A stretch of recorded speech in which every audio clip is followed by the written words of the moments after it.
سلام البنات، واش راكم؟ ان شاء الله كامل تكونوا ملاح. مرحبا بكم من جديد في قناتي مع وصفاتي. كما عودتكم ديما نجيب لكم ديما وصفات اقتصاديه، وصفات سهله، ونعطيكم كامل لي زاستيس باش تنجح لكم الوصفه. دونك قبل ما نبداو في لا فيديو تاع اليوم، كما راكم تشوفوا جبت لكم وصفه البراج.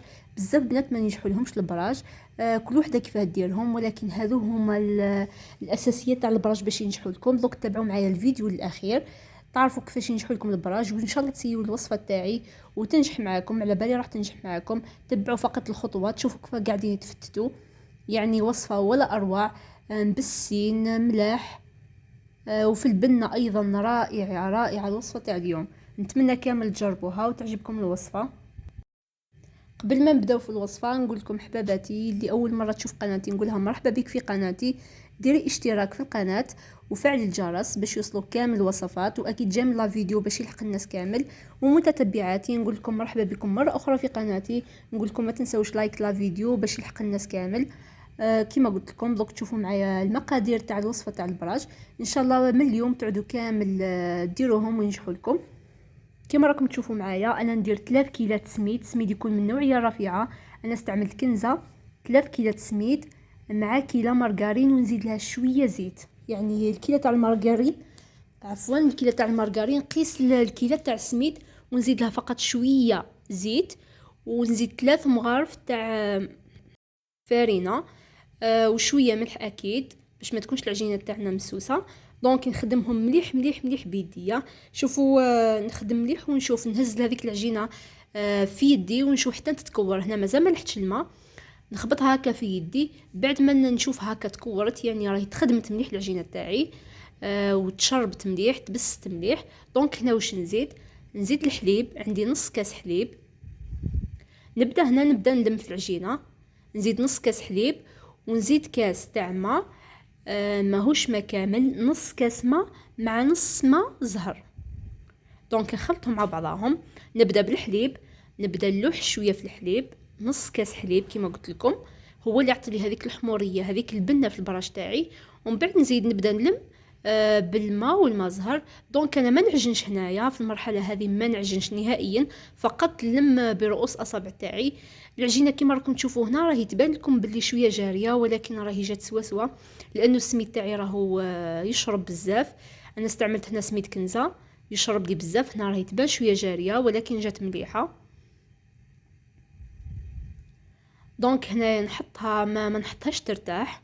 انا نخدم مباشره العجينه تاع البراج تاعي، نخدمها مباشره. يعني كاين نسال بزاف يحطوها ترتاح ساعه ساعتين، كاين حتى اللي يخلوها يوم كامل، ولكن انا نخدمها مباشره تخرج لي بزاف هايله. كما راكم تشوفوا الغرس بعد ما نقيت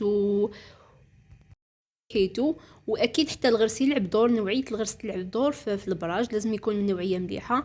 انا استعملت هذاك تاع البطانه، يعني جبته وخدمته وانا بيدي، نقيت وانا بيدي. هذاك تاع الكيلو صراحه ما يعجبنيش، يجي بزاف يابس ويبس حتى اللي كان طريتيه من بعد يبس لك. دونك الغرس كما قلت لكم صفيته ورحيته وخدمت زدت فيه شويه زيت باش يجي شويه طري.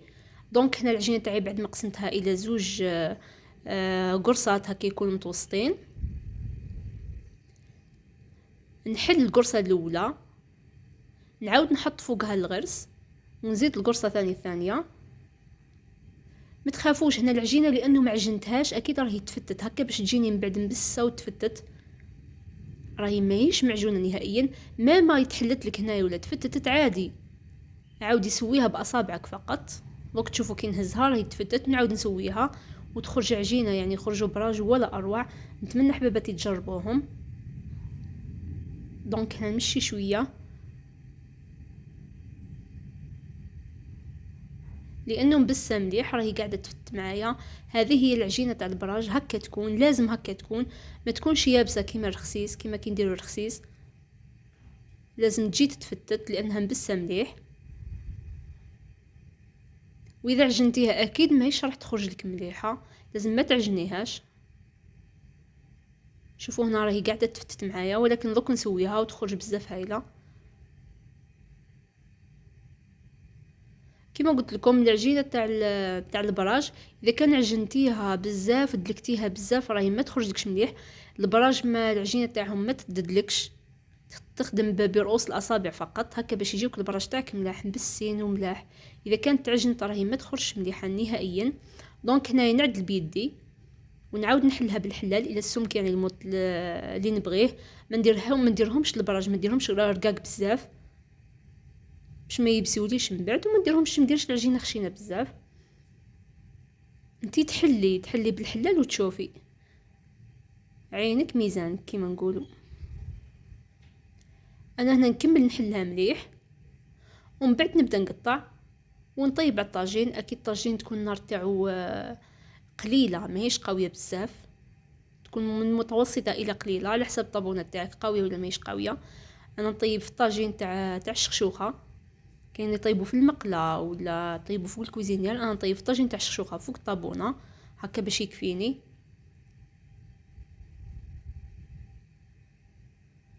سيرتو اذا كان العجينه بزاف كبيره.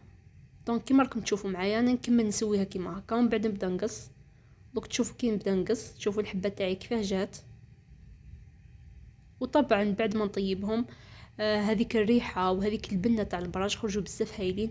نتمنى حباباتي تجربوا معايا الوصفه تاع اليوم.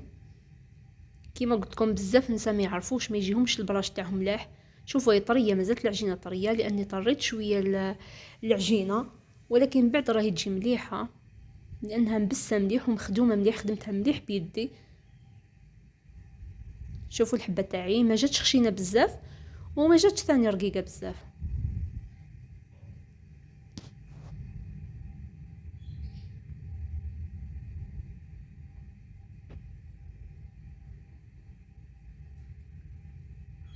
كامل البنات اللي شافوا الوصفه تاعي نقول لكم حباباتي ما تنسوش لايك لا فيديو. والله نتعب في قناتي ونجيب لكم وصفات سهله اقتصاديه كل سيده تقدر ديرهم في دارها، ونعطيكم وصفه من قلبي. ما تبخلونيش باللايك والاشتراك في القناه لاول مره تشوف قناتي، واكيد بارطاج مع حباباتكم، بارطاجيو الوصفات مع حباباتكم. بزاف وصفات سهلين، ارجعوا للوصفات القدم اللي حطيتهم من قبل، بزاف وصفات سهلين، وصفات اقتصاديه رائعه وبزاف بنات. تبعوا برك الوصفات، تبعوا الفيديو الاخير كيما نديروا، تبعوا الخطوات اللي نديرهم. اكيد راح ينجحوا لكم الوصفات، بزاف وصفات راح ينجحوا لكم كيما الوصفه تاع اليوم. نتمنى تعجبكم حباباتي، وكيما قلت لكم ما تنسونيش باللايك والاشتراك لاول مره تشوف قناتي. ونقول لكم تبعوا الفيديو الاخير تشوفوا البراش تاعي كيف خرجوا. والى اللقاء في فيديو اخر في وصفات اخرى.